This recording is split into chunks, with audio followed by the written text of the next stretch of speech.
Welcome back to Nerd Notify, and today let's talk about the Nintendo Switch.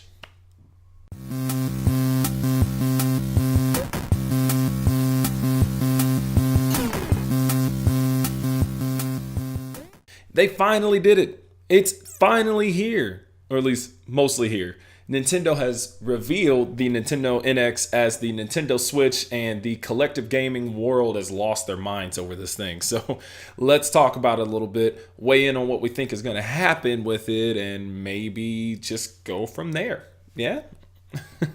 So there are three things I really want to talk about. Mostly just the overall design of the Switch and the controllers as well, the different modular controllers that we'll see. Maybe talk about its strengths and backwards compatibility, all that crazy stuff, right? And then let's talk about that release date in March. So we don't really have a set date so much as just March 2017. Again, let's start with the design of the Switch. This is probably the biggest selling point of this console slash handheld, because obviously they are promoting something that's really different. It is a portable gaming system that you can still hook up to your TV and have a normal, couch experience. I think that is what's going to drive this in terms of overall sales.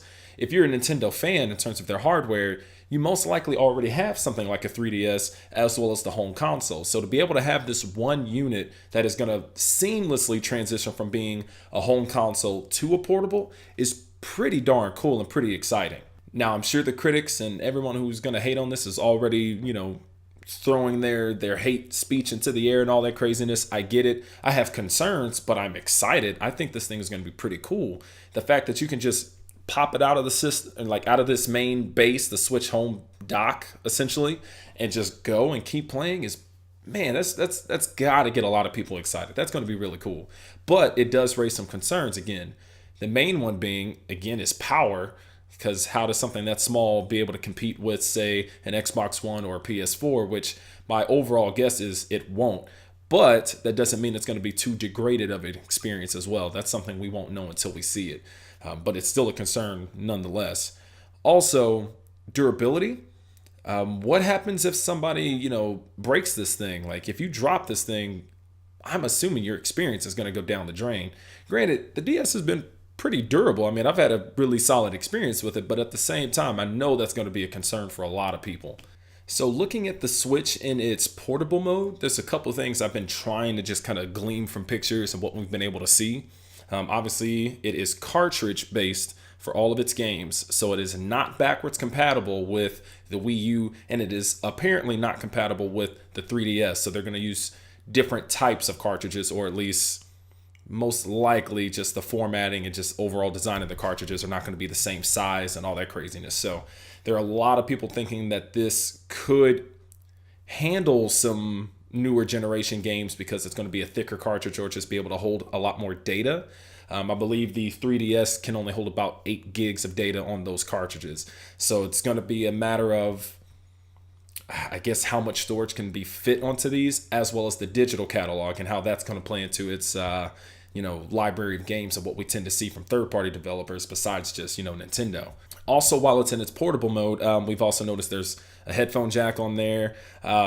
Looking at just the overall facing, there's a home button. There's some other button on if you're looking at the handheld, the left side of it that I'm not really sure what it's going to do, besides having the Joy-Con controllers stashed in there with a couple of their, just volume buttons and other options. And then on the back of the actual Switch is going to be a little kickstand. So that's pretty cool too if you're just sitting somewhere and like they showed off in their little trailer, at an airport or flying or something like that. So you can prop it up and be able to play even with the controllers out of it in portable mode, which is still a really cool thing. So the idea behind this overall design, I think, is stellar.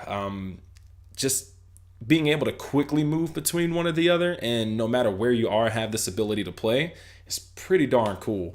I'm hoping the battery life in the portable mode is at least substantially higher than what you'd see in like a 3DS or something like that, just because. But if it is to be more powerful, if the screen's resolution and brightness is going to be higher, these are all things to consider in terms of how it's going to degrade battery life, although those cartridges obviously help to keep it from draining as quickly as like a spinning disc would. So these are really cool things out there. Really got me excited in terms of the overall design. I think it looks great. I think the way it looks in the dock is actually really nice. It doesn't look too bulky. It doesn't look silly to me. It just looks nice. It looks like it's well built. Obviously, we won't know again until we see it, but it's got me pretty much on the positives in terms of that. Okay, I did say I wanted to talk about the controllers a little bit. I believe Nintendo's calling these the Joy-Cons. Those are the two that actually come in the box, and they essentially are the ones that trying to slot down and dock onto the actual handheld. Both can be used separately for multiplayer experiences, which is really cool. So you don't have to already buy another set of controllers. You technically already have two there. But that makes me wonder in terms of design, how is it going to be used for most games? Because obviously that's not going to work for everything. That's going to be better for, maybe like a Smash Brothers. Even then, that's still kind of limited because you don't have a lot of extra, buttons that we would use if you're like a competitive Smash player or something like that. Or Mario Kart,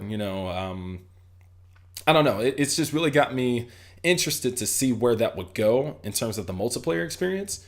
Obviously, they're going to sell other accessories in terms of controllers too. So the main one that they were showing off, well, they showed both, but the main one was I believe they're calling it the grip accessory, where those two Joy-Cons just kind of, again, slot into this grip that makes it feel more like a traditional controller.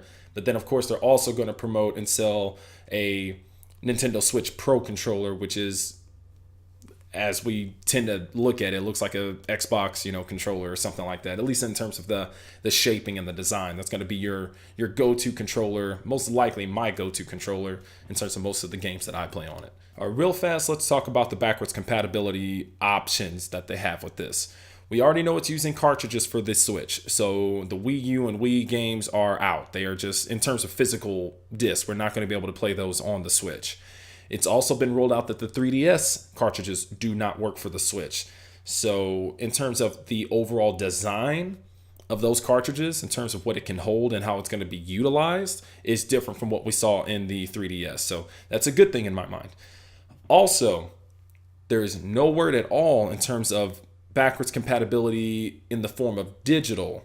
There are a lot of questions and concerns that come with this, just from the design of the Switch itself in terms of the controls. We don't know if there's a gyroscope. We don't know if there's motion controls. We don't know these things, so we don't know what type of games would even work on the system in terms of a backwards compatibility standpoint from, say, a Wii or Wii U. I'm just curious, and I know a lot of people are. I just want to make sure I throw that out there so we all can have that as part of the discussion. And one more thing before I kind of finish up most of this discussion here. I'm looking at the dock.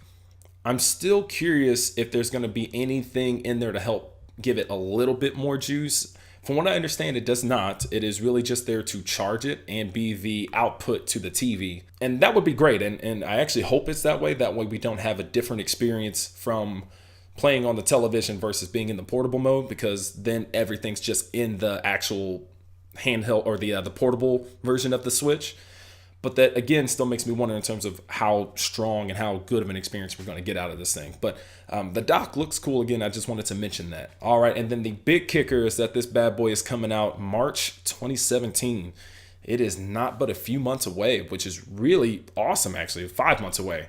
5 months? Yeah, 5 months away. So, wow. That's really cool. So, when this thing goes on pre-order, I mean, it's hard to tell people, you don't want to be an early adopter because you get the bugs, you get all the glitchy stuff and all that, but it looks so cool. I think I'm definitely jumping on board for the pre-orders for this, but I think it's going to go quick. I feel like this hit the buzz that Nintendo needed, whereas the Wii U didn't quite have that exhilaration that people had when they first saw maybe the Wii or like the 3DS or something like that. This, I think, really could get them back to that point. I don't know, obviously, if this is going to be a flop or not. Nobody really knows, but it's got the right buzz that they generally want out of their consoles. So kudos to Nintendo for doing something a little crazy and different. We always know that they can come up with these weird ideas, and although I've heard that this may not be the first time that this type of design has been made, so I'll maybe try to do some research on that and get back to you guys on it. But either way, I'm really excited for this. The Nintendo Switch looks really fun. I hope we get some more concrete, news here in the next couple months before the launch, just so people can really have an idea of what they're going to really be paying for. But either way, it looks awesome. It looks cool. I'm excited. So I leave the question up to you guys. What do you think? Does this look like it's going to be a good, buy? Is this going to be a good way to go for Nintendo? Are you excited about it? Is there anything that makes you wonder or just maybe just put it down entirely? I'd love to hear about it. Please throw those comments down below and I will take a look and join in the conversation. As always, I want to thank you guys for watching. It's fun doing this stuff. You guys rock, and you've just been notified. Peace.